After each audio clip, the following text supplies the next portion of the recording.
अस्सलाम वालेकुम नाज़रीन, तव्हां ॾिसी रहिया आहियो सन टीवी न्यूज़ जो प्रोग्राम राजधानी टाइम ऐं मां आहियां तव्हांजो मेज़बान नज़ीर चाहन। नाज़रीन, अमेरिका ऐं ईरान जे विच में ॻाल्हियुनि जो ॿियो मरहलो सुभाणे खां बाज़ाब्ता तौर ते शुरू थी रहियो आहे, पर अञा ताईं जेको आहे सो अमेरिका ऐं ईरान जा वफ़द पाकिस्तान पहुता न आहिनि। जॾहिं त पाकिस्तान तरफ़ां जेकी तारीख़ी जेको ट्रैकरी जो किरदारु अदा कयो वियो, उन जे आधार ते ई जेको आहे सो अमेरिका ऐं ईरान जे विच में ॻाल्हियुनि जो बाज़ाब्ता तौर ते जेको ॿियो दौरु आहे उहो सुभाणे खां शुरू थी रहियो आहे। ऐं अमेरिका वफ़द जी जेकी क़यादत आहे, जेको ॻाल्हियुनि में पहिरीं मरहले में शामिलु हो, जेडी वेंस जेको अमेरिका जो नायब सदर आहे, उहो अॼु राति या सुबुह ताईं पाकिस्तान पहुचंदो। जॾहिं त ईरान तरफ़ां बि अञा वाज़ह तौर ते इहो न चयो वियो आहे त ईरानी वफ़द पाकिस्तान पहुचंदो या न, पर जॾहिं जो इहो चवणु आहे त पाकिस्तान जेको आहे सो सालसी जो हिकु दफ़ो ॿीहर जेको आहे सो किरदारु अदा कंदे ईरान खे राज़ी कयो त हू पंहिंजो वफ़द जेको आहे सो जेको ॻाल्हियुनि जो ॿियों दौरु शुरू थी रहियो आहे, सुभाणे खां उन में शिरकत लाइ जेको आहे सो पहुचे। जंहिंखां पोइ ईरान इन ॻाल्हि जी तस्दीक कई आहे त ईरान जो वफ़द बि सुभाणे जेको आहे सो पहुचंदो पाकिस्तान। ऐं उन सां गॾोगॾु अॼु 21 तारीख़ आहे, जेका जंग बंदीअ जो अॼु आख़िरी ॾींहुं आहे। ऐं सुभाणे खां ॻाल्हियुनि जो बाज़ाब्ता तौर ते दौरु बि शुरू थींदो। ऐं सभिनी जी इहा ई जेको आहे सो जंहिं पहिरीं ॻाल्हियुनि जे दौर में सॼी दुनिया जूं नज़रूं इस्लामाबाद ते हुयूं, ऐं अॼु हिकु दफ़ो ॿीहर पाकिस्तान ॾांहुं सॼी दुनिया ॾिसी रही आहे त जेकी अॼु जंगबंदी ख़तमु थी रही आहे, अलाह करे ॻाल्हियुनि जे ॿिए मरहले में जंगबंदीअ में तोसी कई वञे या मुस्तक़िल तौर ते ख़तमु कई वञे। इन सॼी सूरत हाल ते असां ॻाल्हि ॿोल कंदासीं। असां सां गॾु आहिनि सीनियर तर्ज़ निगार सहाफ़ी अनवर रज़ा, ऐं उन सां गॾु जावेद सुमरो, जेको कंहिं तारीफ़ जो मुहताज न आहे, पाण हिकु सीनियर सहाफ़ी बि आहे। ऐं जेको ॻाल्हियुनि जो पहिरियों दौरु थियो, उन पहिरें दौर में ॿई सीनियर सहाफ़ी ते मौजूदु हुआ। पंहिंजे अखियुनि सां उन्हनि इहो सॼो तर्जुमो बि ॾिठो ऐं रिपोर्टिंग बि कई, ऐं इन सिलसिले में असां ॻाल्हि ॿोल कंदासीं। अनवर रज़ा, ट्रंप की मुसलसल बयानबाजी क्या मुज़ाकरात जो हो रहे हैं उसमें खलल डाल रहे हैं या उम्मीद है? बहुत शुक्रिया। प्रेसिडेंट ट्रंप के जो बयानात हैं, उन बयानात की वजह से ईरान का जो डेलीगेशन है वो रिलेक्टेंट है पाकिस्तान आने के लिए, और उन्होंने इस ख्वाहिश का इजहार किया है, बल्कि उनका ये डिमांड है कि जंग बंदी में तोसी और जो ईरान की बंदरगाहें हैं आबनाए हुर्मस, उसकी नाकाबंदी को बंद ख़त्म किया जाए। देखिए, आप पहले प्रेसिडेंट ट्रंप कहते थे कि इस नाकाबंदी को ख़त्म होना चाहिए, फिर उन्होंने अपने इंटरेस्ट के लिए उसी की नाकाबंदी की। एक तरफ तो वो मुज़ाकरात की बात करते हैं, अमन की बात करते हैं, लेकिन जब उनके ट्वीट्स हर एक घंटे बाद उनका ट्वीट्स आते हैं, उन ट्वीट्स में आप देखें इतने तज़ाद होते हैं कि जो पहला ट्वीट होता है उसमें कोई और बात की जाती है और दूसरे ट्वीट में कोई और बात। इस तरह मुसलसल जो उनके ट्वीट्स हैं वो ईरान और अमेरिका के दरमियान जो एतमाद की फ़ज़ा है उसको बुरी तरह मुतासर कर रहे हैं। यही वजह है कि ईरान का जो डेलीगेशन है और ईरान की पार्लियामेंट के जो हेड ऑफ़ डेलीगेशन थे मोहम्मद बाकर कालिबाफ, उन्होंने, उनके वज़ीर ख़ारजा अब्बास अराग़ची ने, उनके प्रेसिडेंट ने, उनके स्टेटमेंट आप देखें कि उन्होंने कहा एक तो जंग बंदी में तोसी होनी चाहिए, दूसरा नाकाबंदी ख़त्म हो तो फिर वो पाकिस्तान अमन मुज़ाकरात के लिए आ सकते हैं। इसमें नज़ीर एक बड़ी इंपॉर्टेंट बात है कि पाकिस्तान का रोल बड़ा इंपॉर्टेंट है। पाकिस्तान ना सिर्फ सालिस का किरदार अदा कर रहा है, बल्कि वो ये कोशिश कर रहा है कि जो मिस्र, तुर्किया, सऊदी अरेबिया और खलीजी ममालिक जितने हैं उनको ऑन बोर्ड लें। और आप देखिए कि जब से ये मामला शुरू हुआ है जंग का, हमारे प्राइम मिनिस्टर ने कोई 2000 के करीब कॉल्स सुनी हैं और की हैं। ये उसी सफारतकारी का नतीजा है कि किसी न किसी तरीके से मशरिक़ वस्ती में अमन को कायम किया जा सके। ये तभी मुमकिन है कि जब प्रेसिडेंट ट्रंप जो हैं वो अपनी जो बयानात हैं उनको रोकें, जो मुतनाज़ा बयानात हैं, तभी ये मुमकिन होगा। देखिए, यूरोप हो गया, नेटो हो गया, उन्होंने भी ट्रंप की उस तरह हिमायत नहीं की जिस तरह करनी चाहिए थी। सब ममालिक को अपने इंटरेस्ट वाबस्ता है, उन्हें अपना कौमी मफाद वाबस्ता है। और आपने देखा कि तमाम ममालिक के जो हेड ऑफ़ स्टेट्स हैं उनके बयानात आप देख लीजिए कि कोई भी अमेरिका की हिमायत नहीं कर रहा। और इस जंग की माशी और अवामी जो दबाव है अमेरिका के अंदर वो भी बढ़ता चला जा रहा है। शायद ये भी एक वजह हो सकती है कि जो उनकी पॉपुलैरिटी कम हो रही है, अवामी और माशी जो दबाव उन पर पड़ रहा है, और इस वजह से वो इस तरह के स्टेटमेंट देते हैं। लेकिन उनकी शख्सियत भी ऐसी है कि उनके बयानात की वजह से जो चीज़ें ठीक होने लगती हैं वो ख़राब होती हैं। न्यूयॉर्क टाइम ने एक रिपोर्ट शाया किया, उसमें हमारे फील्ड मार्शल सईद आसिम मुनीर ने प्रेसिडेंट ट्रंप को टेलीफोन कॉल की है उनके मुताबिक, और उन्होंने कहा कि आपके बयानात की वजह से और नाकाबंदी की वजह से ईरान पाकिस्तान में मुज़ाकरात के लिए आने में अभी रज़ामंद नहीं है, तो आपको एक तो जंग बंदी में तोसी करनी होगी और नाकाबंदी भी ख़त्म करनी होगी। मुझे ये लगता है कि ये मुज़ाकरात तभी शुरू होंगे जब जंग बंदी में तोसी होगी या दूसरी तरफ जो नाकाबंदी की गई है उस नाकाबंदी को ख़त्म किया जाएगा। फिर आप देखिए, नाकाबंदी की हद तक तो ठीक था, फिर आप ईरान का एक जहाज़ था जो कार्गो शिप था उनका, उसको अटैक किया और उसको अमेरिका ने अपने कब्ज़े में लिया। फिर कब्ज़े में लेने के बाद उन्होंने उसकी वीडियो भी जारी की।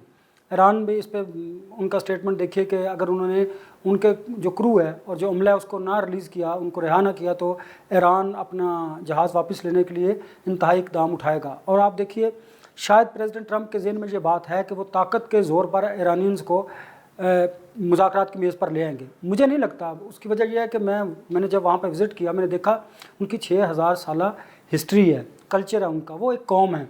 आपने देखा कि उनके ख़वातीन बच्चे तेहरान स्क्वायर पर आज भी उन्होंने मुजाहरा किया है और ख़वातीन निकली है। नज़ीर, फिर इम्पॉर्टेंट बात यह है कि आप इस जंग को ज़रा पहले दिन से देखिए कि आप ज़रा इनके स्टेटमेंट पे ज़रा गौर कीजिएगा प्रेसिडेंट ट्रंप के। इन्होंने कहा हम रजीम चेंज करेंगे, फिर वो अपने इस बयानिए से पीछे हटे। फिर उनका ये ख्याल था कि शायद कौम मुक्ता जाएगी। आप देखिए कि कितनी ताकत का इस्तेमाल किया गया। ईरानी कौम में से या उनके लीडरशिप में से अस्करी या सियासी क़यादत ने कभी शोर नहीं मचाया। उसकी निस्बत आप अगर इसराइलियों पे जो अटैक किया था ईरान ने, तो उनके जो लोग थे वो चीखे, और ना सिर्फ चीखे बल्कि उन्होंने नेतन्याहू के ख़िलाफ़ प्रोटेस्ट किया। इसी तरह अमेरिका के 3000 मकामात पर मुजाहरे हुए, जो 80 लाख से ज़ायद लोग पूरी अमेरिका की 50 रियासतों में निकले हैं। तो ये जंग इतनी आसान नहीं। मुझे ये लगता है कि ये जंग आहिस्ता आहिस्ता बढ़ती चली जाएगी, ये बड़ी कॉस्टली होगी और ये अमेरिका के लिए अफोर्ड करना मुमकिन नहीं। आप देखें, इसीलिए बड़ी उजलत है अमेरिका को। ईरान बड़ा स्मूथ और बड़ा सुकून से अपने जो जंगी कार्ड्स हैं वो खेल रहा है, प्ले कर रहा है। मुझे लगता यह है कि आने वाले वक्त में अल्लाह करे, अब ये जो मुज़ाकरात का दूसरा दौर पाकिस्तान में शुरू होगा, पाकिस्तान की सफारतकारी बड़ी कामयाबी से आगे बढ़ रही है, तो ये दूसरा दौर तभी शुरू होगा जब जो दो मुतालबात हैं उनमें से एक को अमेरिका एक्सेप्ट करे। और मुमकिन है कि जंग बंदी में तोसी आ चुके 21 है, आज लास्ट डे है इस जंग बंदी का, बुध के रोज़, तो कुछ घंटे रह गए इस जंग बंदी की डेट को ख़त्म होने में। तो मुझे लगता है कि ट्रंप की तरफ से एक बयान आएगा जंग बंदी में तोसी का, तो फिर ईरानी डेलीगेशन आज रात को या कल सुबह पाकिस्तान आएंगे। और मुमकिन है कि ये जो मुज़ाकरात जिसकी बड़ी कोशिशें की हैं पाकिस्तान ने, ख़ित्ते में नहीं बल्कि पूरी दुनिया में अमन के क़याम के लिए, जिसको पूरी दुनिया ने अप्रिशिएट भी किया है, तो वो कारगर साबित होंगी। जावेद साईं, तव्हां सुभाणे ॻाल्हियुनि जो ॿियों दौर शुरू थी रहियो आहे। पहिरियों दौर में बि तव्हां उते मौजूदु हो ऐं जेको आहे कवरेज बि कई ऐं ॾिठो बि। तव्हां सम्झो था त हीउ जेको ॿियों दौर थींदो, इहो कामयाबी तरफ़ असां वञी सघूं था? वॾी महिरबानी अदा नज़ीर चारण। ऐं मां पंहिंजे मुअज़्ज़िज़ दोस्त अनवर रज़ा जी इजाज़त सां, अनवर साहब मैं ज़रा अपनी मदर लैंग्वेज है हमारी सिंधी और हमारे व्यूअर्स भी वही हैं, सो आपकी इजाज़त से अदा नज़ीर ॾिसो, पहिरियों दौर जेको थियो उन में मूं ॾिठो त जंहिं तरीक़े सां जेका पोज़ीशन हुई उन में वाज़े तौर ते कुझु कलाकनि खां पोइ इहो नज़र अचणु शुरू थी वियो, पर छो जो ख़बर कंफर्म न पई थिए, पर असेसमेंट मुंहिंजी इहा हुई त ॻाल्हियूं कामयाबी जे तरफ़ नथियूं वञनि। पोइ उन खां पोइ उते कुझु जेके असांजा सीनियर्स हुया या इंटरनेशनल मीडिया सां लाॻापियल कुझु दोस्त आउटलेट्स खां आया हुया उते कवरेज जे लाइ, उन्हनि सां ज़ाहिर आहे जॾहिं तव्हां 24 कलाक हिकिड़ी जॻह ते हूंदो त तव्हांजो उन्हनि सां गॾु तालुक़ बि पैदा थिए थो, इंटरेक्शन थिए थी। त उते इहा ई असांजी डिस्कशन्स थी त यार अॼु शायदि जेको लास्ट जेका टॉक्स आहिनि उहो कामयाबु इन जे करे न थींदियूं, छो जो कॾहिं बि इन क़िस्म जी सूरत हाल में पहिरें सेशन जे अंदरि का वॾी कामयाबी हासिलु न आहे थींदी। तो बहरहाल उहो ई थियो त कामयाबी न थी। जेको आहे सो JD Vance चयो त बाबा असां वञूं था वापसि, असां बाल ईरान जे कोर्ट में रखियो आहे, मामिलो अची 3 नुक़्तनि ते पहुतो त इहे 3 नुक़्ता जेसिताईं मसइलो हल न थींदो न विहंदासीं। पर इन सॼे सूरत हाल में असां जेकॾहिं ॾिसूं त हिन वक़्तु जेका पाकिस्तान जी गवर्नमेंट आहे, मियाँ शहबाज़ शरीफ़ चीफ ऑफ डिफेंस फोर्सिस या ॿिया, उन्हनि जंहिं तरीक़े सां उन्हनि ॿिनि मुल्कनि जिन 49 साल हिक ॿिए सां सलाम बि न कयो, गॾु विहण त परे जी ॻाल्हि आहे, उन्हनि खे हिकु टेबल ते विहारे उन्हनि खे मामला सुधारण जी ॻाल्हि कई, उन्हनि खे चयो तव्हां वेहो, छो जो इन सॼी सूरत हाल में सम्झ सभिनी खे अची वई, दुनिया सॼी खे, त यार आबनाए हरमज़ जे बंदि थियण सां जेतिरो नुक़सानु सिर्फ़ु ऐं सिर्फ़ु हिन ख़िते खे थींदो ओतिरो ॿियनि मुल्कनि खे बि थींदो। आहिस्ता आहिस्ता प्रेशर डेवलप थियो ऐं अमेरिका खे अंदाज़ो थी वियो त दुनिया जे ॿिए कंहिं बि आलमी फोरमनि हुनजी हिमायत न कई, हुनखे अकेलो थी बीहणो पियो। ऐं ॿी शइ इहा तव्हां ॾिसो त सुभाणे जेका मूंखे जो ज़ाती तौर ते जेका शइ सम्झ में अचे पई त जेकॾहिं वफ़द अची विया, बल्कि उमेदु आहे त अॼु राति या सुभाणे ताईं ॿिन्ही मुल्कनि जा जेके वफ़ूद आहिनि उहे ॿई अची वेंदा ऐं उनखां पोइ जेके टॉक्स थींदियूं उन टॉक्स जे अंदरि सभ खां पहिरियों जीअं अनवर रज़ा चयो त जंग बंदी जेका आहे सा उहा वरी आर्ज़ी तौर ते थी सघे थो, उनखे 15 ॾींहं या 5 ॾींहं या जेतिरो बि ॿिनि धुरनि पाण में उहो तय कयो उहो थींदो। जंग बंदी त ज़रूरु थींदी, उहा आर्ज़ी थींदी। मुस्तक़िल जंग बंदी जे लाइ जेको ख़ासि तौर ते अमरीका जो हिकिड़ो डिमांड आहे या मुतालबो आहे त त यूरेनियम जी इन्वेस्टमेंट जेका आहे उनखे ख़तमु कयो, उनखे कंहिं तरीक़े सां कयो। हाणे उन में बि हिकिड़ी शइ वाज़े आहे जेका ईरानी सदर डॉक्टर मसूद पेज़ेशकियान चयो आहे त असां कॾहिं उनखे ग़लति इस्तेमालु न कयो आहे, त उन शइ जे मथां एॾो ज़ोर ॾियण जी ज़रूरत कहिड़ी आहे? असां जेकॾहिं कंहिंजे ख़िलाफ़ु इस्तेमालु कयो हुजे यूरेनियम या न्यूक्लियर मामला असां कया हुजनि, त पोइ तव्हां असांजे मथां जेको आहे सो तव्हां पाबंदी मञण जी कोशिशि कयो या असां खसियो, त ॻाल्हि हुनजी दुरुस्त आहे। जिन इस्तेमालु कयो अॼु ताईं उन्हनि खे कंहिं चयो कोन्हे। अमरीका सभ खां पहिरियों इस्तेमालु कयो आहे, अॼु खां कोई 80-90 साल पहिरियों जापान जे मथां, उनखे असां नथा चऊं, तव्हां असांखे था चओ। ऐं ईरान इहो यकीन ॾियारे थो त हू इन यूरेनियम जी इस्तेमालु कॾहिं बि पंहिंजे कंहिं पाड़ेसरी कॾहिं कंहिं दुनिया जे मुल्क ख़िलाफ़ु न कंदो, सिर्फ़ु पंहिंजी जेका तवानाईअ जी ज़रूरत आहे उनखे पूरो कंदो। पर हाणे इन सूरत हाल खे ॾिसो त उन्हनि खे शायदि यकीन न आहे, पर मूंखे जेका ज़ाती तौरु सम्झ में अचे थी, अमरीका जीअं चइनी तरफ़नि खां हाणे मुकमल तौर ते फासी चुको आहे, पंहिंजे अंदरूनी तौर ते मुल्क जे अंदरि, ॿाहिरि आलमी दुनिया जे साम्हूं, दुनिया जे ॿियनि मुल्कनि जे साम्हूं। ऐं हिन वक़्तु जेको आहे सो चीन जी बि पोज़ीशन वाज़ थी वई आहे, त हुन ईरान जी सपोर्ट शुरू कई आहे।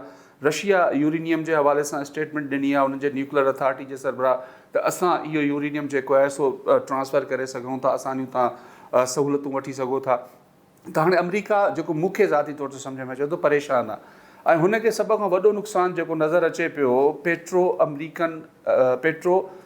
डॉलर जेको एग्रीमेंट आहे 1973-74 में थियो आहे इहो सऊदी अरब सां, त जेको तेल जो विकिरो थींदो उहो डॉलर्स में थींदो। उन जे करे ॾिसो त तव्हां गुज़िरियल उन अरसे खां वठी हाणे ताईं अमरीका जी जेका मुआशी सूरत हाल आहे बहितरु रही आहे। हाणे जेकॾहिं उहो मुआहिदो ख़तमु थो थिए त अमरीका खे त कुझु बि नथो हथ में अचे, जेको कुझु सभु हलियो वेंदो। सो उन शइ खे बचाइण जे लाइ, ऐं चीन जेको हिन वक़्तु मुआशी तौर ते मज़बूती सां उभरी चुको आहे, उनखे नुक़सानु पहुचाइण जे लाइ हर सूरत में हू पंहिंजी ॻाल्हियुनि खे कामयाबु कंदो। ऐं हिन वक़्तु जेके सिंधीअ में चइजनि न त फड़कूं हणणु, धमकियूं ॾियणु, छो जो हुनखे ख़बर आहे मुंहिंजे साम्हूं जेका ॿी धुर आहे उहा हिन वक़्तु कमज़ोर आहे, हो हुनखे धमकियूं थो ॾिए। पर अंदरूनी तौर ते मां इहो थो सम्झां अमरीका जो सदर टुटल आहे, हुनखे ख़बर आहे त असां जॾहिं मुज़ाकरा जी टेबल ते वेहंदासीं उन ट्रैकड़ीअ में जेको बि हूंदो हुननि खे उहा ॻाल्हि मञणी पवंदी, ऐं जेका आर्ज़ी जंगबंदी आहे उनखे मुस्तक़िल जंगबंदी जे तरफ़ वठी वञिणो पवंदो। पेट्रो अमरीकन डॉलर वारो एग्रीमेंट, हू कोशिशि हुननि जी इहा हूंदी त उहो बहाल कयूं, छो जो चीन हिन वक़्तु ईरान खां पंहिंजो 80% तवानाई जूं ज़रूरतूं पूरियूं करण लाइ उतां तेल वठे थो, ऐं हुनखे डॉलर्स में पेमेंट नथो करे, हो उनखे पंहिंजे युआन RMB जे अंदरि उनखे पेमेंट करे थो, त इन जो नुक़सानु आहे। ऐं हिन ख़िते में तव्हां आबने हर्ज़मस में ॾिसो त सऊदी अरब, ओमान, UAE ऐं ॿिया मुल्कनि, उन्हनि खे बि ख़बर पइजी वई त अमरीका खे असां एॾो अरसो विहारियो आहे हिते पंहिंजी सपोर्ट लाइ, तहफ़ुज़ लाइ, उहो असांजो तहफ़ुज़ न करे सघियो आहे, त उहे बि उन खां निकिरण लाइ सोची रहिया आहिनि। ऐं एसि ताईं बि इहा ख़बर अची चुकी आहे त तक़रीबन $950 अरब सऊदी अरब अमरीका मां कढी करे पंहिंजे वापसि आंदा आहिनि। हिकु नंबर, ॿियो फ्रांस उते जेको सोन रखियो उहो बि हुननि वापसि अमरीका जे ट्रेजरी में कढी पाण वटि वापसि कढियो आहे। त हाणे जॾहिं एसिड्स ॿियनि जा जेके उते पियल आहिनि उहे वापसि वेंदा, ज़ाहिर आहे अमरीका जी मईशत खे वॾो धकु रसंदो, ऐं उन धकु रसण जे करे हाणे हुनखे अंदाज़ो आहे त मासां जेकॾहिं इहो थियो त सुभाणे जिन मुल्कनि सां मूं पंहिंजी ताक़त जे ज़ोर ते ज़्यादतियूं कयूं या उन्हनि सां उन्हनि खे नुक़सानु ॾिना, उहे मूंखे माना छा चवनि त नोचे खाई छॾींदा। हाणे हुनखे इहो ख़ौफ़ आहे, उहो कामयाबु कंदो। पर हिन वक़्तु सिर्फ़ु मुंहिंजी नज़र में इहो आहे त उहो ड्रिॼारे रहियो आहे पंहिंजे अॻे धुर खे, त बाबा ड्रिॼ मूंखां, न त मां हीअं कंदुसि। बाक़ी एतिरो ईरान खे बि सम्झ में अची वियो आहे त हे टुटी चुको आहे। ईरान पंहिंजा जेके कार्ड, जीअं अनवर रज़ा चयो त पंहिंजा कार्ड, जंगी कार्ड्स जेके आहिनि, सुठे नमूने सां खेॾी रहियो आहे। दुनिया हिन वक़्तु इन ॻाल्हि खे मञण लाइ मजबूर थी चुकी आहे त ईरान जंहिं तरीक़े सां हिन वक़्तु इन जंगी सिचुएशन में पंहिंजो स्टेटमेंट्स ॾिए पियो, हुननि जे ॿारनि जे स्कूल जे मथां हमिलो थियो, ऐं जेके कुझु हुन सां ज़्यादतियूं थियूं, दुनिया हाणे इहो चए थी त वाक़ई हिन जे जेके फ्रीज़ थियल एसेट्स आहिनि उन्हनि खे डीफ्रीज़ कयो वञे, हिननि खे हर क़िस्म जी सहूलियत ॾिनी वञे। गुज़िरियल 50 सालनि खां हुननि जी मईशत जेका आहे उहा तमामु घणी पोइ ते पियल आहे, उन्हनि खे अॻु भराई कराइणु घुरिजे। सर अनवर रज़ा, क्या देखते हैं कि जब ओबामा का दौर था और अमेरिका ने ईरान से मुज़ाकरात किए थे, उसमें भी 7-8 माह से ज़्यादा वक्त लगा था। अब ये पाकिस्तान की सालसिए और अल्हम्दुलिल्लाह जंगबंदी भी हुई है, और अभी भी उम्मीद है कि आज या कल जंगबंदी में तोसी की जाएगी। तो ये दो मुज़ाकरात के मराहल में तो मसाइल हल तो नहीं हो सकते ना, कि इनको टाइम तो लगेगा। 2 या 4 दिन के अंदर ही हल नहीं हो सकता। एक तो 47 बरस हो गए दोनों ममालिक को, टेंशन थी, सेंक्शन थी ईरान पर। آپ نے اوباما کی بات کی, 2015-16 میں ایک ایگریمنٹ ہوا تھا. آپ اس ایگریمنٹ کی بات ذرا آپ نے دیکھا ہے کہ ٹرمپ کا ٹویٹ آیا تھا, انہوں نے کہا کہ ٹرمپ نے ختم کیا تھا معاہدہ جیسے ٹرمپ آیا تھا, نہیں اس پہ بھی کیا تھا, اور انہوں نے اوباما کو بڑا کرٹیسائز کیا اپنے ٹویٹ میں. انہوں نے کہا 1 ارب 70 کروڑ ڈالر جو ہیں وہ جہاز میں بھر کر ایران کو دیے گئے, اس کے علاوہ بھی پیسے انہیں دیے گئے, اور وہ انتہائی شرمناک معاہدہ تھا. یہ ٹرمپ کہہ رہا ہے. آپ دیکھیے کہ اپنے پریزیڈنٹ کے بارے میں ان کی کوئی گفتگو کیا تھی, انہوں نے اس معاہدے پر عدم اعتماد کا اظہار کیا, اور پھر انہوں نے جو انٹرنیشنل میڈیا تھا, امریکنز میڈیا تھا, ان کو بھی بڑا کرٹیسائز کیا کہ آپ اس اوباما کے معاہدے کی حمایت کر رہے ہیں. اچھا نظیر, اس میں بڑی امپورٹنٹ بات یہ ہے کہ علی خامنئی جب شہید ہوئے تو انہوں نے اس سے پہلے ایک فتویٰ دیا تھا کہ ایران نہ تو ایٹمی ہتھیار بنانے کے حق میں ہے, اور نہ ہی ایٹمی ہتھیار دوسرے ممالک پر داغنے کے حق میں ہے, نہ یہ تو ان کا معاہدہ تھا, ان کا فتویٰ تھا. اب اس فتوے کی بنیاد پہ اگر آپ دیکھیے تو یہ تو وجہ تنازع یہ نہیں کہ آپ ایٹمی ہتھیار بنا رہے ہیں, وجہ تنازع کچھ اور ہے. یورینیم جو تھا نا, جوہری مواد, اس کو ٹرانسفر کہاں کرنا ہے. چائنا اور بجلی بنانے کے لیے بھی تو انور رضا یورینیم کی معاہدہ امریکہ نے اس سے بھی خود معاہدہ کیا تھا, اور یہ کہا تھا کہ 30% ہم آپ کو اجازت دیتے ہیں. وہ میڈیسن میں یوز ہوگا, وہ بجلی بنانے میں یوز ہوگا, وہ اس کے لیے تو ایران کہہ رہا ہے کہ ہم کریں گے, اور اس حق سے ہمیں کوئی بھی محروم اس لیے نہیں کر سکتا کہ یہ عالمی قوانین ہیں. ایک بات آپ ذرا غور کیجئے گا کہ پھر چائنا رشیا میں تو ٹرانسفر کرنے کے لیے امریکہ تیار نہیں. ہاں ایک یہ خبر چلی تھی, العربیہ کی طرف سے رپورٹ ہوا تھا کہ پاکستان شاید یہ جوہری مواد پاکستان میں ٹرانسفر کیا جا سکتا ہے. اس پہ اسرائیل کو بڑا اعتراض ہے, اسرائیل اس پر ایگری نہیں ہوتا. اب کوئی درمیانی راہ نکالی جائے گی. دیکھیں جو درمیانی راہ ہوگی وہ کسی نہ کسی طریقے سے ہوگی. امریکہ اس بات پہ ایگری ہے کہ جو جوہری مواد کی ٹرانسفر ہے وہ پاکستان میں ہو, اس بات پر وہ ایران بھی تقریباً اس بات پر ایگری ہے. لیکن دیکھیے جو انہوں نے بجلی پیدا کرنی ہے, جو انہوں نے میڈیسن میں یوز کرنا ہے یورینیم, وہ تو ان کا ایک آئینی قانونی اور عالمی حق ہے. اب مسئلہ ہے آبنائے ہرمز کا. دیکھیے آبنائے ہرمز اس جنگ سے پہلے جو اس کا سٹیٹمنٹ تھا, اگر آپ کو میں ایک بات بتاؤں, ایک کانگریس میں ایک اقوام متحدہ میں ایک بل پاس ہوا تھا یہ آبی گزرگاہوں کے حوالے سے, اس پہ کانگریس کا جو بل منظور کروانا تھا وہ امریکہ نے نہیں کروایا, ٹرمپ نے.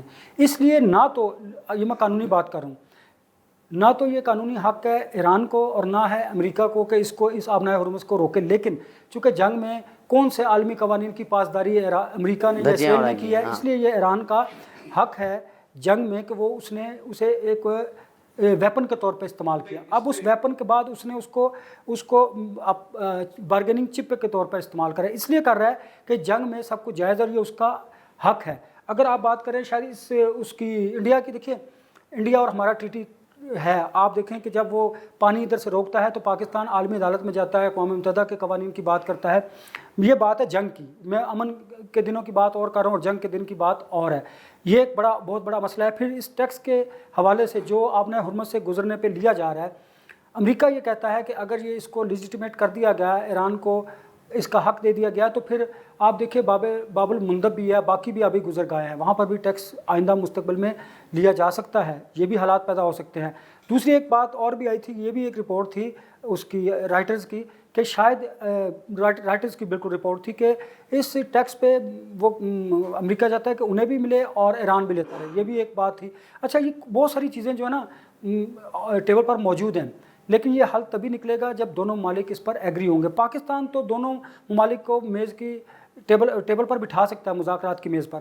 اب مسئلہ کیا ہے؟ آبنائے ہرمز مسئلہ ہے, یورینیم کی افسردگی کا مسئلہ ہے, اس کی ٹرانسفر کا مسئلہ ہے, اور سب سے بڑی بات ایک بات جو امریکہ کا مطالبہ تھا جس پہ ایران نے جواب دیا.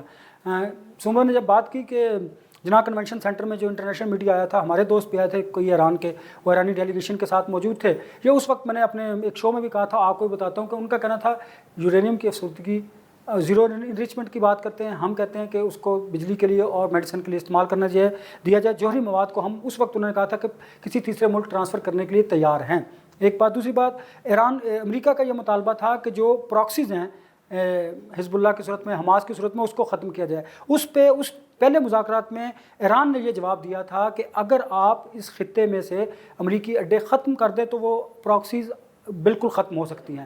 پھر انہوں نے اس کے ساتھ یہ بھی کہا تھا کہ اس بات کی بھی گارنٹی سالس کوئی تیسرا ملک ہو کہ اسرائیل یا امریکہ دوبارہ ایران اور لبنان پر اٹیک نہیں کرے گا. آبنائے ہرمز کی بات تھی. آبنائے ہرمز پہ ایران اس بات پر بھی متفق تھا کہ امریکہ کو ہم اس پر کنٹرول حاصل کرنے نہیں دیں گے. ہاں اس کے علاوہ کوئی مڈل ایسٹ کا ملک اس پر ہمارے ساتھ, عمان ہو گیا, ईरान खुद हो गया या कोई और खलीजी ममालिक का, वो इस कंट्रोल में शामिल हो सकता है। ये वो बातें थी जो नुकात जिस पर कहते थे, इसहाक डार साहब ने भी कहा, ईरानी ने भी कहा, JD वैंस ने भी कहा कि 80% के करीब हम इन मुतालबात को एक्सेप्ट कर चुके हैं, मुज़ाकरात कामयाब है, 20% है। अब 20% क्या थे? ये 3 पॉइंट थे, आबनाए हुर्मस था, यूरेनियम था, और इसके साथ वो एक मैंने बताया आपको कि जो प्रॉक्सीज थी। अब मसला क्या है, आप देखिए ना, ये तो जहाँ भी अमेरिकी अड्डे होंगे वहाँ पर अटैक करना ईरान का हक है। अब इसराइल ये चाहता था कि अगर ये अटैक करेंगे तो वो जो खलीजी ममालिक हैं, अरब ममालिक हैं, उनका और ईरान का एक नया तनाज़ा खड़ा हो जाएगा। अल्हम्दुलिल्लाह ये पाकिस्तान की सिफारती कोशिशों की वजह से ऐसा मुमकिन नहीं हुआ।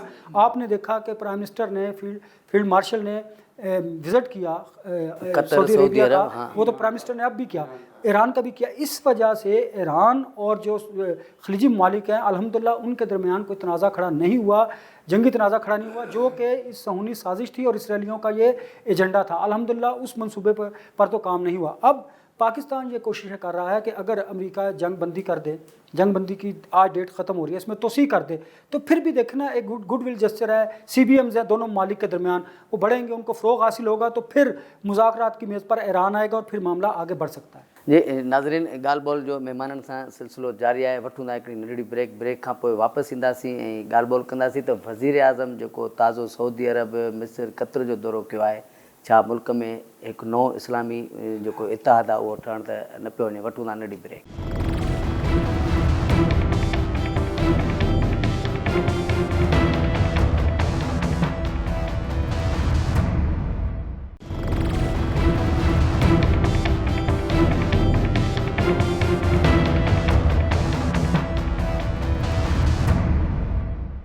वेलकम बैक नाज़रीन, तव्हां ॾिसी रहिया आहियो राजधानी टाइम प्रोग्राम। ऐं जावेद मुरो, तव्हां कीअं था ॾिसो वज़ीर आज़म जेको हाणे ताज़ो सऊदी जो दौरो कयो, कतर वियो, उन खां पोइ जेको आहे सो मिस्र बि वियो, ऐं छा मुल्क में को इन दुनिया में इस्लामी मुल्कनि जो को नओं इतिहाद ठहण त न पियो वञे? ॾिसो, मां थोरो अनवर रज़ा जी ॻाल्हि खे थोरो मां वधीक पंहिंजे ॾिसंदड़नि खे थोरो सम्झाइण जी इहा कोशिशि कंदुसि त 2015-16 में ओबामा एडमिनिस्ट्रेशन सां जेको ईरान जो मुआहिदो हुयो, उनखे joint comprehensive plan of action छॾींदा आहिनि। उन जे ज़रिए ईरान पहिरियों ई अमेरिका सां एग्री थी चुको हो त जेको यूरेनियम जी अफ़ज़रदगी आहे या उनखे ख़तमु करणु 97% हू ख़तमु कंदो, उहो न कंदो इस्तेमालु। 3% सिर्फ़ु पंहिंजे तवानाई जूं ज़रूरतूं पूरियूं करण जे हवाले सां थींदो। हाणे असां उन प्लान खे ॾिसूं, हाणे जेकॾहिं जंहिं प्लान जो दावा प्रेसिडेंट ट्रम्प करे रहियो आहे त अहिड़ो मुआहिदो हूंदो जेको उन मुआहिदे खां वधीक बहितरु हूंदो। मुंहिंजे नज़र में हाणे इहो आहे त जेको मुल्क पहिरियों ई 97% यूरेनियम जी इस्तेमालु खां इनकार पहिरियों हिकिड़े मुआहिदे में करे चुको आहे, जंहिंखे अमेरिका पाण ख़तमु कयो आहे, अमेरिका जे सदर पाण ख़तमु कयो आहे पुराणे मुआहिदे खे। उन खां पोइ छा थो बचे? बाक़ी 3%। ईरान मुमकिन आहे, ईरान चयो आहे तव्हां 3% न, तव्हां 2% त असांखे ॾियो, हुनजो राइट आहे, एज़ अ नेशन हुनजो राइट आहे त तव्हां हुनजी तवानाई जूं ज़रूरतूं पूरियूं करण जे लाइ हुनखे रस्तो त ॾियो। ऐं जेकॾहिं तव्हां हुनखे रस्तो नथा ॾियो, हुनजो तव्हां ऑयल विकिरो करणु नथा ॾियो, तव्हां हुनखे यूरेनियम इस्तेमालु नथा करणु, त पोइ छा ईरानी क़ौम अंधेरनि में रहंदी, ऊंदाईअ में रहंदी? हीअ मुमकिन न आहे। बहरहाल इन पासे त मां इहो थो सम्झां त इहा ॻाल्हि हिते अची बीहंदी, जॾहिं त 97% वारो मामिलो आहे। रही ॻाल्हि प्रेसिडेंट ट्रम्प ऐं बाक़ी ॿियनि जी हिकिड़ी हिकिड़ो मिनट वठंदुसि, त हुननि हमेशह ग़लति बयानी करे इहा शइ कई आहे त बाबा असां हीअं कंदासीं, हूअं कंदासीं। अहिड़ी काई ॻाल्हि न आहे। अनवर रज़ा सां मां बिल्कुलु एग्री थो कयां त हू इन टेबल टॉक ते वेही हू पंहिंजी हर उहा ॻाल्हि जेका ईरान कंदो, छो जो ईरान ऑलरेडी हर शइ मञी चुको आहे, हुननि जा एसेट्स फ्रीज़ थियल आहिनि, हुननि जी यूरेनियम पहिरियों उन पुराणे मुआहिदे तहत तव्हां उनखे इस्तेमालु करणु नथा ॾियो, हुन आर्मी हुन वटि कोन्हे, हुनजी सभ खां वॾी ताक़त जेका हुई सा नेवी हुई, सिर्फ़ु ऐं सिर्फ़ु हुन अपने स्ट्रेट ऑफ हॉर्मज़ खे संभालण जे लाइ हुन उते जेके माइन्स विछायूं, उन जे करे हाणे हुननि जो सभ खां वॾो दुनिया जो नेवी जो जेको शिप आहे उहो आहे जेको इब्राहिम लिंकन जेको हुननि जो वॾे में वॾो शिप आहे, उहो बि वापसि हलियो वियो। त हाणे तव्हां उन्हनि खां बि जेकॾहिं जीअण जो हक़ बि खसंदो त हो त पोइ विढ़ंदो, हो चवंदो ठीकु आहे त तव्हां मूंखे नुक़सानु पुॼायो आहे, मूंखे हाणे बि पुॼायो। बहरहाल इहो आहे त मुज़ाकर जेके ॻाल्हियूं आहिनि उहे ॻाल्हियूं कंहिं हद ताईं कामयाबु थींदियूं ऐं थोरो शायदि टाइम लॻे। ॿी ॻाल्हि रही वज़ीर आज़म मियां शहबाज़ शरीफ़ जी, जंहिं तरीक़े सां उन ऐं असांजे आर्मी चीफ ऐं ॿियनि जेको आहे किरदारु अदा कयो आहे साल ट्रैकड़ी जो, उन ट्रैकड़ी में न सिर्फ़ु पाकिस्तान खे कामयाबी हासिल थी आहे बल्कि थींदी बि। ऐं उनजी वजह मां तव्हांखे ॿुधायां थो त पाकिस्तान हिन सॼे वाक़े में, हिन सॼे सूरत हाल में जंहिं तरीक़े सां फ़ाइदो वरितो आहे न, मूंखे ॾाढो वणियो आहे। मां बि IR जो स्टूडेंट रहियो आहियां ऐं आहियां बि हिन वक़्तु। त ॾिसो, ईरान हिन जॾहिं हीअ जंग थी त ईरान जंहिं तरीक़े सां फासी चुको, ईरान हाणे पंहिंजा मिज़ाइल अमेरिका ताईं त न पियो उछलाए सघे, सो हुन सऊदी अरब ते बि अटैक कया, हुन कतर ते बि कया, हुन बहरेन ते बि कया, हुन ओमान ते बि कया। हाणे इन पट्टी में UAE समेत इहे सभु 5 ई 6 मुल्क आहिनि, उहे सभु हुनजे ऑलरेडी अटैक में हुया। बाबा हुननि खे उहो दुश्मन पियो सम्झे, इन लाइ त हुननि अमरीकी फ़ौजनि खे पंहिंजा अॾा ॾिना। हाणे उन में पाकिस्तान वाहिद मुल्क हुयो जेको बची पियो, जंहिंजो ईरान सां को जहिड़ो न हो, ॿिए कंहिं मुल्क सां जहिड़ो न हो, असां बिल्कुलु न्यूट्रल रहियासीं।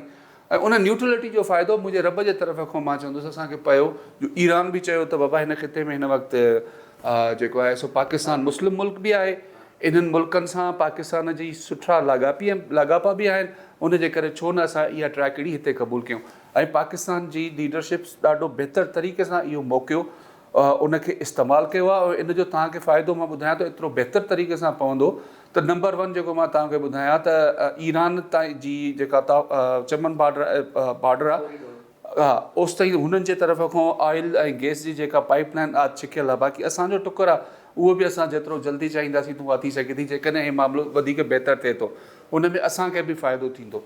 ऐं दुनिया में ॾिसो हिन वक़्तु जेका इंडिया जे तरफ़ खां कोशिशि कई वई पाकिस्तान जो चहिरो ॿियनि जे साम्हूं पेश करण जी, त हीउ हिकु दहशतगर्द मुल्क आहे, हिननि जे मुल्क जे अंदरि दहशतगर्दी थींदी आहे, हिननि जे मुल्क जे अंदरि दहशतगर्दनि खे पालियो ऐं निपायो वेंदो आहे। दुनिया हर को ईअं सम्झंदी हुई त असां वटि इहो सभु कुझु थींदो आहे, जेको असांजो पॉज़िटिव मुस्बत चहिरो उहो कॾहिं दुनिया जे साम्हूं कोशिशि करण जे बावजूदि न पियो अचे। पर हिन में ॾिसो, हाणे हिन सूरत हाल में दुनिया सम्झी वई आहे त न, इहो जेको बि बयानियो पाकिस्तान जे ख़िलाफ़ु थियो उहो इंडियन मीडिया ग़लति तरीक़े सां डिपिक्ट कयो, उनजो अक्सबंदी अहिड़े तरीक़े सां कई।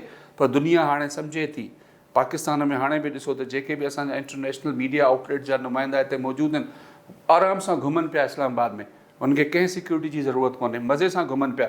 त उनजो इम्पैक्ट छा थींदो त जॾहिं वापसि पंहिंजे मुल्क में वेंदा, पंहिंजे मिटनि माइटनि दोस्तनि खे ॿुधाईंदा त न, पाकिस्तान पुरअमन मुल्क आहे, पाकिस्तान जा माण्हू महिमान नवाज़ आहिनि, पाकिस्तान जी हुकूमत ॿाहिरां ईंदड़ शहरीअ जी केयर करण वारी आहे। ऐं जेको बि उन्हनि जे ख़िलाफ़ु इहो नेगेटिव बयानियूं जोड़ियो वियो इंडिया जे तरफ़ खां, उहो इंडिया जो हुयो, उन में का सचाई कोन्हे। हाणे हिन ॿी सूरत हाल में ॾिसूं त ईरान, ख़ासि तौर ते इंडिया में हिन वक़्त ताईं, अॼु ताईं को स्टेटमेंट न आयो आहे। 2 महीना थी चुका आहिनि हिन झेड़े खे, हिन जंग खे, का स्टेटमेंट, सिंगल स्टेटमेंट मोदी जे तरफ़ को न आई आहे, सिंगल स्टेटमेंट जयशंकर जे तरफ़ को न आई आहे, सिंगल स्टेटमेंट उन्हनि जे कंहिं अमित शाह जे तरफ़ को न आई आहे। त इन क़िस्म जी सूरत हाल ॾिसो त हाणे हू किथे कहिड़ी दुबड़ में वञी फाथा आहिनि। हुननि जेको कयो, कुझु अरसे लाइ फ़ाइदो ज़रूरु वरितो आहे, 8-9 सालनि लाइ हुननि फ़ाइदो वरितो, पर हाणे दुनिया उन्हनि खे ॾिसे थी त हीअ डिप्लोमेटिकली हिकिड़ा हाइपोक्रेट्स आहिनि, हे मुनाफ़िक़ आहिनि, हिननि जी मुनाफ़िक़त जे करे पूरो ख़ितो नुक़सान में अची वियो। चीन हाणे हुननि जो मुखालिफ़ थी चुको आहे, हाणे UAE हुननि जो मुखालिफ़ रहंदी, सऊदी अरब हुननि जो मुखालिफ़ रहंदो। बेशक सऊदी अरब हुते इन्वेस्टमेंट कई आहे, पर ज़ाहिर आहे वक़्तु जॾहिं ॿुधाईंदो आहे, वक़्तु जॾहिं अखियूं खोलींदो आहे, त पोइ इंसान खे या मुल्क जे बादशाह खे या मुल्क जे सदर खे या उनजी सरबराहनि खे अखि खुलंदी आहे, त पोइ सम्झ में ईंदो आहे न, सही केरु आहे, ग़लति केरु आहे। सो अलाह जो शुक्र अदा करणु घुरिजे त पाकिस्तान जे इन वक़्तु दुनिया सभु तारीफ़ करे रही आहे पाकिस्तान जे किरदार जी। ऐं पाकिस्तान फ़ैसिलो करण वारो त न आहे, फ़ैसिलो करण वारा त हुअनि, पर दुनिया इन ॻाल्हि खे बि तारीफ़ करे रही आहे त 47-49 सालनि ताईं गॾु निवेड़ंदड़ दुश्मननि खे हिकु टेबल ते विहारणु, इहो बि पाकिस्ताननि जो कमाल आहे। पाकिस्ताननि खे डिप्लोमेसी ईंदी आहे, पर असां अफ़सोस इन जे करे कंदासीं त जेको इंडियन नैरेटिव हुयो उहो असांखां वधीक मज़बूत हो, उहो असांजे सठे कम खे बि ग़लति पेश करे पियो। पर शुक्र अल्हम्दुलिल्लाह हुननि जेको नाजाइज़ फ़ाइदो वठिणो हुयो वरितो, पर हाणे दुनिया असांखे ॾिसे थी त हीअ बिल्कुलु ठीकु आहिनि, हिननि जा कयल कम ठीकु आहिनि, हिननि जा कयल फ़ैसिला ठीकु आहिनि। ऐं उमेदु आहे, मां इहो ज़ाती तौर ते उमेदु थो कयां त जेको सुभाणे या ॿिए ॾींहुं सेकेंड राउंड थींदो, उन में थी सघे थो का वॾी अहिड़ी, मूंखे नथो लॻे त को वॾो हिकिड़ो ब्रेक थ्रू थिए। ऐं उनजे करे छो जो इहे ॻाल्हियूं अहिड़ियूं आहिनि जो इन में एतिरो जल्दी तरीक़े सां जंग आहे ॿिनि मुल्कनि जे दरमियान। हिकिड़ो ताक़तवर मुल्क आहे, ॿियो बि पंहिंजे हिसाब सां तहज़ीबी तौर ते ताक़तवर मुल्क आहे ईरान। उन्हनि विच में झगड़ो आहे, ऐं उन्हनि जो झगड़ो या जंग आसानी सां ख़तमु त थियण वारी न आहे। कंहिं न कंहिं जॻह ते ख़तमु थींदी ऐं मां इहो सम्झां थो त उन में थोरो टाइम अञा लॻंदो। अनवर रज़ा साहब, ट्रंप आप नहीं समझते हैं कि मुकम्मल तौर पे तनाई का शिकार हो गया है? अमेरिका में भी मिड टर्म इलेक्शन की तैयारियां हो रही है, लोग लाखों रोडों पे भी निकले हुए हैं, और ट्रंप जब भी धमकी की बात करता है, जंग की बात करता है, तो जो तेल के आलमी मार्केट में भाव है वो ऊपर नीचे हो जाते हैं। तो क्या समझते हैं कि अगर ये खुदा न खास्ता मुआहदा नहीं होता है तो फिर तो मैशत की सूरत हाल इंतहाई ख़राब नहीं हो जाएगी? बिल्कुल, जंग को पूरी दुनिया ने एक्सेप्ट नहीं किया। सबसे पहले तो जो अमेरिकी कौम थी उन्होंने बड़ा रेजिस्ट किया, और आपने देखा कि मुजाहरे किए इस जंग के ख़िलाफ़, फिर इसराइल में इस जंग के ख़िलाफ़ मुजाहरे हुए।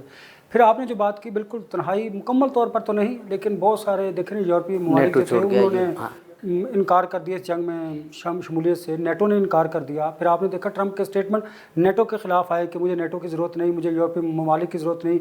बहुत सारे लोगों ने अपनी एयर स्पेस इस्तेमाल नहीं करने दी। नज़ीर, इसमें समझने की बात यह है कि वार पार 1973 अमेरिका का एक कानून है। उस कानून के तहत आप इस जंग को तो शुरू कर सकते हैं प्रेसिडेंट एग्जीक्यूटिव ऑर्डर के ज़रिए। उस जंग को फिर अगर आपने बढ़ाना है, प्रोलॉन्ग करना है, तो फिर आपको कांग्रेस की अप्रूवल लेनी पड़ेगी 2 माह बाद। फिर कांग्रेस की अप्रूवल के बाद एक दफ़ा तो आपको बताना पड़ेगा आप इस जंग पर इतने अखराजात क्यों कर रहे हैं और इस जंग को बढ़ाना क्यों चाहते हैं। अब ट्रंप पर यह भी बड़ा एक दबाव है कि कांग्रेस में आपको पता भी उनको 1 वोट की बर्तरी थी, वरना वो भी उनको रिजेक्ट हो जाता।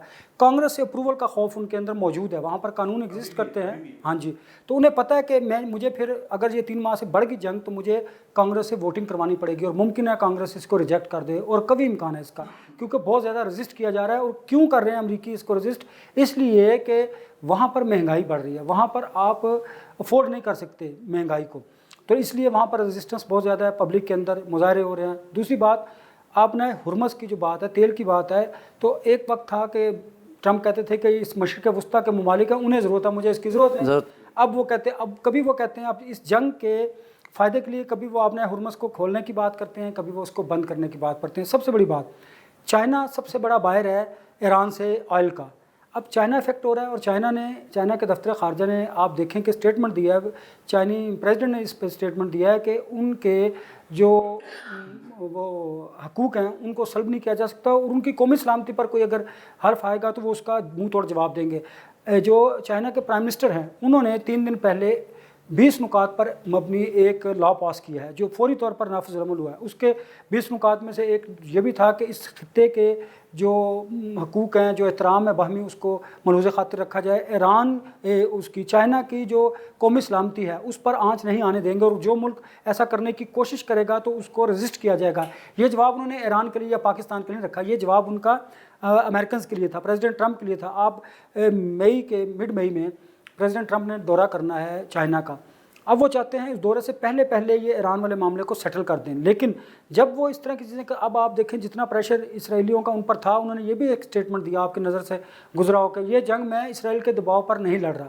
हाँ, ये स्टेटमेंट था उनका। हालांकि वो इसराइल के दबाव पर ये जंग लड़ रहे हैं, क्योंकि वहाँ पर उनकी जो पॉलिसीज़ हैं अमेरिकन की, उस पर इसराइलियों का बहुत ज़्यादा अमल दखल है, वो बड़ा वहाँ पर डोमिनेट करते हैं। यही वजह है कि ट्रंप, आप देख रहे हैं, इससे पहले 4 से दूर आए, उन्होंने नेतन्याहू के इस मुतालबे को एक्सेप्ट नहीं किया। वो जो कहते थे कि हमें ईरान पर हमला कर देना चाहिए, ये ट्रंप ने किया। और ट्रंप जिस तरह गैर मुतवाज़न शख्सियत के मालिक हैं, उनसे कुछ भी तवक्को की जा सकती है। अब जहाँ तक मुज़ाकरात की बात है, इस जंग को ख़त्म करने की बात है, पूरी दुनिया का, जी, वो पूरी दुनिया का अमन इससे वाबस्ता है। माशी जो कंडीशंस हैं वो दुनिया को उन्होंने हिला कर रख दिया है। अब अगर आपकी बात ये दुरुस्त है कि जब इनका स्टेटमेंट इस तरह का आता है तो तेल की कीमतें आलमी मार्केट में बुलंद हो जाती हैं, और जब कोई हालात बेहतर होते हैं तो फौरी तौर पर नीचे आ जाती हैं। इस पर भी जुआ लगा हुआ है, इस पर भी गौर करने की ज़रूरत है। अब आप देखिए कि अगर ट्रंप इस तरह के स्टेटमेंट देगा, जवाब पे ये भी है कि ट्रंप के बयान सोशल मीडिया पे तो बहुत वायरल है। वो शायद उनकी ये साइकी है कि उन्होंने इस तरह के स्टेटमेंट जो साइन की तो वो दिखा रहा था कि ये मेरे जैसे वो मीडिया में रहना चाहते हैं। आप देखें ना, वो 1 घंटा पहले वो कोई बात करते हैं, 1 घंटा बाद कोई और बात करते हैं। अगर आपको याद हो, कतर कलामी बाब, वो अपने जो मुल्क की जो मेन स्ट्रीम मीडिया है जिसकी एक क्रेडिबिलिटी उसको मानता नहीं है, और वो ऐसी चीज़ों को ट्वीट कर देता है। वो ट्वीट भी नहीं करता, वो सोशल ट्रंप, उसकी जो अपना सोशल ट्रूथ है उस एप्लीकेशन पे ट्वीट करता है। अपनी जो दुनिया की क्रेडिबल मीडिया आउटलेट्स हैं उसको नहीं मानता, उनको कहता है जी आप बुरे हैं, क्योंकि वो उससे सवाल करते हैं। अच्छा, फिर आप ये भी देखें, वो अपनी मर्जी के अब ये न्यूयॉर्क टाइम्स को इंटरव्यू देता है, न्यूयॉर्क पोस्ट की टाइम उसको इंटरव्यू देता है, टेलीफोन पर इंटरव्यू देना शुरू कर दिया। अब मसला ये है, ये पूरी दुनिया का अमन इससे वाबस्ता है, इसीलिए पूरी दुनिया बड़ी सोच समझ कर इस पर अपने बयानात देते हैं। पाकिस्तान ने जिस तरह मिस्र, तुर्किया, ओमान, खलीजी मालिक को इकट्ठा किया, ये बड़ी इंपॉर्टेंट बात है। पाकिस्तान की कोशिशें इस बार थी कि पाकिस्तान उन्हें पहले राउंड पे ले आया, अब दूसरे राउंड पर लाने की कोशिश कर रहा है। देखिए, ये ईरान का बिल्कुल जायज़ मुतालबा है कि आप अगर मुज़ाकरात पर बैठना चाहते हैं ना, तो फिर आप इस जंग बंदी में तोसी कीजिए, आप नाकाबंदी ख़त्म कीजिए। CBMs है ना, ईरान तो पहले दिन से ये बात कर रहा है कि मुझे अमेरिकन पर एतबार नहीं है। उनके अंदर कॉन्फिडेंस बिल्डिंग मेजर पैदा पाकिस्तान ने किए, वो अब वो उसको वो अमलन नज़र भी आना चाहिए ना। लेकिन ट्रंप अगर एक तरफ धमकियां देता है, दूसरी तरफ अमन की बात करता है, तो ये मुमकिन नहीं है। 80% जो चीज़ें तय हो चुकी हैं, उसमें 20% जो रह गई हैं, असल नुकात ही वही हैं। उन नुकात पर बैठना है। अगर अमेरिकन उस पर लचक नहीं दिखाएंगे, ईरानियंस दिखा रहे हैं, लेकिन देखिए ना, नहीं दिखाएंगे तो फिर इसका नुकसान अमेरिकन को होगा। ये जंग अमेरिकन के लिए भारी है। ईरान को तो आपने तबाह कर दिया, पूरी ताकत का इस्तेमाल किया। नज़ीर, अगर एक और बात, अगर अमेरिकन ताकत के ज़रिए आप ना हुर्मुज़ को नाकाबंदी ख़त्म कर सकते या उसको खुलवा सकते, तो ये काम वो बहुत पहले कर चुके होते। अब जो आपको जंग बंदी के दौरान आपको टाइम मिला ना ईरानियंस को, तो ईरानियंस उनका जो जज्बा है वो मज़ीद मुस्तहकम हुआ है, वो कौम के तौर पर फिर आए हैं। नहीं, ईरानी ने कुर्बानियां भी दी हैं, शहादतें भी दी हैं, अपने लीडर जो है ना, उनकी सियासी और अस्करी लीडरशिप जो है उसको आपने शहीद कर दिया, असैसिनेट कर दिया अमेरिकन ने। फिर एक और बड़ी इंपॉर्टेंट बात, लबनान का जो मामला है वो जंग बंदी का ईरानियंस का एक बड़ा कलीदी मामला है, उन्होंने ये बड़ा की पॉइंट है उनका। लेकिन 10 दिन की जो जंग बंदी हुई है उसमें आपने देखा कि जनूबी पंजाब में इसराइल ने फिर अटैक कर दिया, वहाँ पर उनके फ़ौजी मौजूद हैं, ईसाइयों के उसके निशान के उन्होंने जिस तरह बेहुरमती की, वो भी मीडिया पर आपके सामने है। एक बात यह है कि उस पर इसराइल ने एक स्टेटमेंट दिया कि जिस तरह उन्होंने गज़ा की पट्टी पे येलो लाइन शुरू की हुई थी, इस तरह उन्होंने लेबनान में भी येलो लाइन, लकीर का, पीली लकीर का एक अंदिया दिया है। ये पीली लकीर है क्या? जिस तरह आप गज़ा की पट्टी को एक्सटेंड कर रहे हैं, ग्रेटर इसराइल में कर रहे हैं, यही वो येलो लकीर है, पीली लकीर है। लिहाजा जब एक तरफ आप अमन की बात करते हैं, दूसरी तरफ आप धमकियां देते हैं, आप जंग बंदी के दौरान भी हमले करते हैं। गज़ा की सूरत देख रहे हैं, बॉर्डर पीस कहाँ गया? ख़त्म हो गया ना। आपने जंग बंदी करवाई थी, लेकिन उसके दौरान अब भी वहाँ पर मासूम लोगों पर अटैक किए जा रहे हैं। इसी तरह लबनान पर भी अटैक किए जा रहे हैं। ईरान का ये कंसर्न ठीक है कि अगर आप जंग बंदी के दौरान लबनान और गज़ा पर अटैक कर सकते हैं, तो ये कैसा मुमकिन है कि आप दोबारा ईरान पर अटैक नहीं करेंगे? तो ये बहुत सारी चीज़ें हैं जिनको सम अप होना ज़रूरी है। पाकिस्तान का किरदार बड़ा इंपॉर्टेंट है, और अल्हम्दुलिल्लाह, मैं अगर आप 1 मिनट मुझे दीजिए, ये मामला मार्का हक बनियानुल मरसूद से शुरू हुआ कि आपने खुद से 5 गुना बड़ी जो मुल्क था उसको आपने हजीमत का सामना करवाया, उससे पाकिस्तान को एज मिला और पाकिस्तान को सफारती बरतरी हुई। अल्हम्दुलिल्लाह, ये वो बात थी मार्का हक की जिससे पाकिस्तान, दुनिया भर में पाकिस्तान को मुकाम मिला, और आप इस हैसियत में आए कि सुपर पावर खुद आपको रिक्वेस्ट कर रही है कि आप ईरान और हमारे दरमियान मीडिएटर का किरदार अदा। और यही डिप्लोमेटिकली होता है कि आप अपॉर्चुनिटी जो होती है, आपका जो मौका है, वो किस तरह से अवेल करते हैं। और माशाल्लाह पाकिस्तानी क़यादत ने बहुत अच्छे तरीके से ये मौका अवेल किया है। पाकिस्तान अभी भी सारसी कर रहा है, कल अहम दिन है, कोई ब्रेक थ्रू होने का इम्कान है? क्योंकि अभी तो माना ये है कि मुज़ाकरात तो चलते रहेंगे, अब तो जंग बंदी अहम हो गई है कि देखें पहले तो जंग बंदी में तोसी होगी, जो मैं समझता हूँ। बाकी रही इनरिचमेंट के हवाले से, वो मैंने आपको बता दिया, जो ओबामा का जो एग्रीमेंट था इनके साथ, वो ऑलरेडी 97% पे राजी हैं। बाकी 3% वो कहेंगे चलो ठीक है, लेकिन उसके साथ वो कहेंगे जी हमारे जो अरबों डॉलर्स के हमारे एसेट्स आपके पास असासे पड़े हुए हैं, वो डिफ्रीज कर दें, वो आपको करने पड़ दें। 20% अभी अगर आप ये करेंगे तो वो आपको ऐसे कहीं लेन देन है ना। आपने जब बैठते हैं टेबल पे अनवर रज़ा साहब, तब आपको कोई बात, भाई कुछ आप दे कुछ हम देते हैं, ले दे की बात होती है ना। अगर आप कहेंगे नहीं जी मैं चौधरी बन के बैसा, तो ऐसे नहीं होता। आपको बैठ के, चाहे आपका फरीक कमज़ोर है, लेकिन आपको अपने दूसरे फरीक की बात सुनकर उसकी भी कुछ मुतालबात मानने होंगे, वरना ऐसे फिर ये चीज़ रहेगा। और मुझे ये लगता है कि जंगबंदी हो के आर्जी तौर पर जंगबंदी का मजीद ऐलान हो सकता है आज या कल या परसों के अंदर। और हाँ, आज फाइनल है, लेकिन उसमें ज़ाहिर है होगा, मैं भी ये समझता हूँ होगा। बाकी ये इनरिचमेंट के हवाले से, एसेट्स डिफ्रीजन के हवाले से, इनके ऊपर थोड़े से मुज़ाकरात की जो टाइमिंग है या वक्त है वो थोड़ा ज़्यादा लग सकता है। लेकिन ये है, मैं पुरुमीद हूँ कि दोनों फरीक़ें इस बात को समझ गए हैं। और मेरे लिए ये बहुत बड़ा कहूँगा कि ईरान के लिए सुनहरी मौका है कि वो इससे फ़ायदा उठा के अपने जो इकनॉमिकल इश्यूज़ को वो क्लियर करा सकता है। एक नज़ीर, प्रेसिडेंट तुर्की के प्रेसिडेंट ने तैयब उर्दवान ने और सऊदी वली अहद ने, इन्होंने भी ट्रंप को फ़ोन किया है और कहा है कि जंग बंदी में तोसी की जाए। हमारे फील्ड मार्शल, हमारे प्राइम मिनिस्टर ने भी किया है। एक तो जंग बंदी में तोसी पहली बात है। दूसरी बात जो बुनियादी तौर पर जो ईरान का कंसर्न है कि वो करें एक फ्रेमवर्क, अमेरिका और उनके दरमियान एक बुनियादी फ्रेमवर्क तय होगा तो उसके बाद ब्रेक थ्रू होगा। अब ब्रेक थ्रू से पहले अल्लाह करे ये जंग बंदी वाला मामले इसमें तोसी हो, फिर जो फ्रेमवर्क है उस पर इत्तफाक़ रहा हो, और फिर जो आप ब्रेक थ्रू की बात कर रहे हैं वो अगली स्टेज पर होगा। वो फौरी तौर पर नहीं है कि ये दूसरे राउंड में ब्रेक थ्रू हो जाएगा,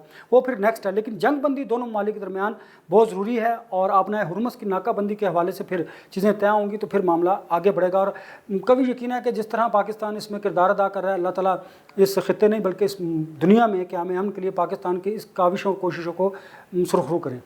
जी नाज़रीन, तव्हां महिमाननि जी ॻाल्हि ॿोल ॿुधी। संदन इहो चवणु हो त जेको आहे जेकी सुभाणे ॻाल्हियूं थी रहियूं आहिनि, इन में वॾी उमेदु आहे त जंग बंदीअ में तोसी कई वेंदी, पर पाकिस्तान जहिड़ो तारीख़ी तरीक़े सां जेको ट्रैकड़ी जो किरदारु अदा कयो आहे उनखे आॾो रखंदे इहो इम्कानु आहे त अमेरिका ऐं ईरान जे वफ़दनि जे विच में ॻाल्हियुनि जो ॿियो महिरबानी जेको मरहलो शुरू थियण वारो आहे सुभाणे, उन में कामयाबी हासिलु थींदी। पंहिंजे मेज़बान नज़ीर चाण खे ईंदड़ प्रोग्राम ते इजाज़त ॾींदा। अल्लाह भाई।